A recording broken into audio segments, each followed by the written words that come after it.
देखो, financing activity का मतलब है कि हम अपनी कंपनी में फाइनेंस रेज कर रहे हैं, पैसा ले रहे हैं, हर जगह से पैसा ले रहे हैं।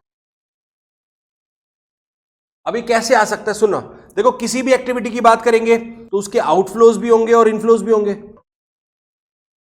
सुनो, तो अगर मुझे इनफ्लो की बात करनी है, यानी मेरे पॉजिटिव कैश फ्लो की बात करनी है, तो मेरा पहला जो इनफ्लो हो सकता है वो कैसे हो सकता है बताओ? Issue of shares. अगर मैं शेयर इशू करूंगा मुझे पैसा मिलेगा। शेयर में दोनों हो सकते हैं, इक्विटी शेयर भी और प्रेफरेंस शेयर भी। यहां तक कोई प्रॉब्लम? उसके बाद इश्यू ऑफ डिबेंचर्स हो सकते हैं, यस और नो, अभी मुझे पैसा मिलेगा। या फिर loan taken, loan long term भी होगा तो भी यहीं आएगा, शॉर्ट टर्म भी होगा तो भी यहीं आएगा, यानी ओवरड्राफ्ट, सीसी, सब कुछ यहां आ जाएगा। ये सब मेरे क्या है? इनफ्लोज है। At the end of the day in a financing activity I am going to raise the funds out of the, तो at the end of the day what we are going to do? We are going to raise the finance from where and from whom? तो public से हम कैसे कैसे ले सकते हैं? चाहे डिवेंचर इशू करके कर सकते हैं, या शेयर कौन कौन से हो सकते हैं? इक्विटी या प्रेफरेंस, या फिर हम बैंक के पास जा सकते हैं, या फिर मैं पब्लिक के पास जा सकता हूं, यानी प्राइवेट जिनको मैं जानता हूं उनसे मैं थर्ड पार्टी लोन भी ले सकता हूं। तो अगर मैं बात करूं तो यहां पे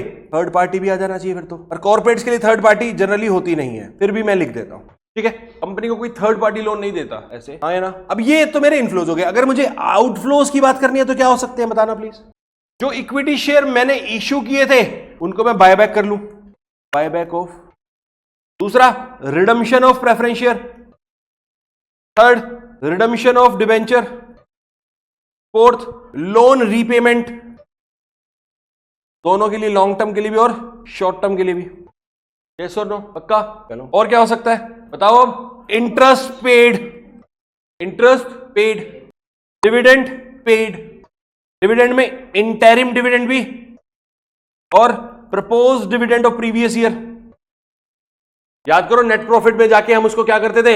ऐड करते थे, यहां से लेस करते हैं प्रीवियस ईयर वाले को। और क्या हो सकता है? एक पॉइंट आप छोड़ रहे हो, याद करो, अब बता सकते हो। ऑपरेटिंग से एक पॉइंट आएगा, यहां पे हमने पीछे भी डिस्कस किया था, कैसे आएगा ऑपरेट? अच्छा, पहली बात, रेंट ऑपरेटिंग का आइटम है। रेंट पेड किस चीज का बेटा? ऑफिस ले लिया बेटा, वो ऑपरेशन का खर्चा है, फाइनेंसिंग का। वो तेरे नेट प्रॉफिट में ऑलरेडी एडजस्ट नहीं हो गया होगा पीएनएल में? हाँ, मतलब मेरे अंडरराइटिंग कमीशन हो गए, या फिर अगर मैं बात करता हूं तो प्री इनकम ऑपरेशन एक्सपेंस, जिसे प्रीलिमिनरी एक्सपेंस बोलते हैं।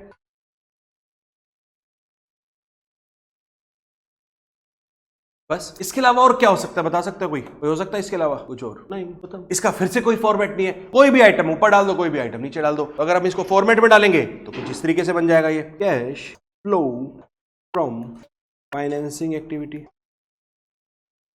चाहे इंटरिम डिविडेंड हो या फिर प्रपोज डिविडेंड हो प्रीवियस ईयर वाला, दोनों आ जाएंगे।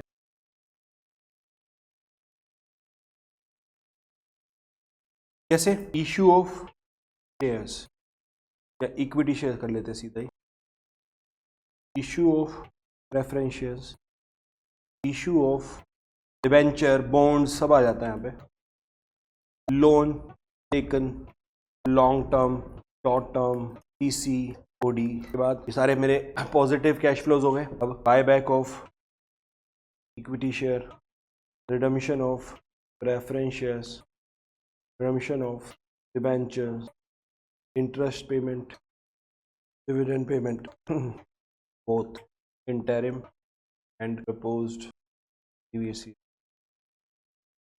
अंडरराइटिंग कमीशन, वैसे अंडरराइटिंग कमीशन आप अलग भी दिखा सकते हो, नहीं तो नेट प्रोसीड्स में भी आ जाता है। जब इशू किया आपने 1 करोड़ का, 1% कमीशन दे दिया तो आपको 99% आ रहा है, तो आप नेट भी ले सकते हो, दोनों काम कर सकते हो, ठीक है? प्री इनकॉर्पोरेशन या प्रीलिमिनरी एक्सपेंस, ठीक है? ये सब हो गया मेरा आइटम्स ऑफ फाइनेंसिंग। सिंपल, बिल्कुल सिंपल। क्वेश्चन करके भी देखेंगे साथ साथ। एक क्वेश्चन देखते हैं, आज की क्लास को वाइंड अप करते हैं इस क्वेश्चन के बाद। छोटा सा क्वेश्चन, सिंपल सा, कह रहा है cash flow from financing activity बनाना है हमें, ठीक है जी? इंफॉर्मेशन दे रखी है 23 की एंड 22 की।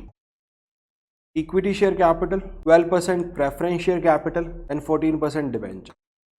8 लाख, 6 लाख, 2 लाख। एडिशनल इंफॉर्मेशन है कुछ हमारे पास।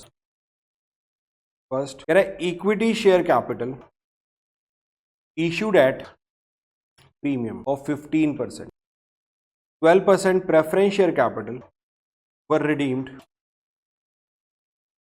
at premium of 5%. 14% debentures were issued at a discount of 1%. Dividend paid on old preference shares ₹24,000. Interest paid on debentures ₹14,000. Underwriting commission ₹10,000. Proposed dividend 2 years का दे रखा है 22 and 23, 90K and 120K. बस ये information है. ठीक है, तो आइए सीधा फाइनेंसिंग पे चलते हैं. सॉल्यूशन.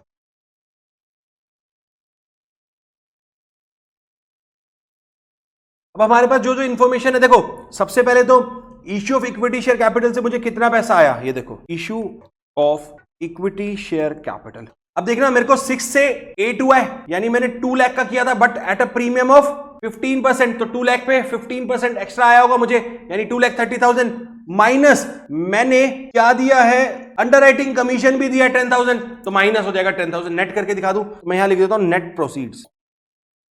ठीक है, कैसे कैसे 2 लाख प्लस 30,000 माइनस 10,000, मैंने अंडरराइटिंग कमीशन को नेट कर दिया यहीं पे 2,20,000. अब मैंने प्रेफरेंस शेयर्स को रिडीम किया, redemption of preference share capital. Preference shares capital थी कितने की, 2 लाख की थी जो रिडीम हुई है, पर कितने पे, उसको भी प्रीमियम पे रिडीम किया 5%. तो मतलब मैंने 2 लाख के 2,10,000 रुपए दिए होंगे. ठीक है, तो 2,10,000 नेगेटिव. उसके बाद डिबेंचर इशू हुए 1 लाख रुपीस के, साथ में बोला है मैंने डिबेंचर पे डिस्काउंट दिया है 1% का. तो मैंने 1 लाख के जो डिबेंचर इशू किए उसके लिए मुझे एक्चुअल में पैसे 99,000 रुपीज ही मिले होंगे. तो issue of debenture 1 lakh minus 1,099. चलो जी, अब बात आती है प्रपोज डिविडेंड. प्रीवियस ईयर वाला प्रपोज डिविडेंड मैंने इस साल पे किया होगा. प्रपोज डिविडेंड 2022 वाला कितना था, 90,000, वो मैंने पे कर. साथ में मुझे डिविडेंड भी मैंने पे किया है प्रेफरेंस शेयर पे, dividend on preference share capital कितना पे किया, 24,000, तो वो भी लेस हो जाएगा. उसके बाद मैंने लास्ट इंटरेस्ट भी पे किया डिबेंचर पे, इंटरेस्ट ऑन डिबेंचर, वो कितना है मेरा 14,000 रुपीज, तो वो भी लेस हो जाएगा. तो टोटल अगर मैं देखूं तो 10,000 प्लस 9,000 19,000, 19 में से चले गए 40 38, तो 19,000 नेगेटिव आ रहा है मेरा, 19,000 नेगेटिव नेट कैश यूज्ड. ये था मेरा, इतना ही. चलिए नोट कीजिए और होमवर्क भी नोट कीजिए साथ साथ.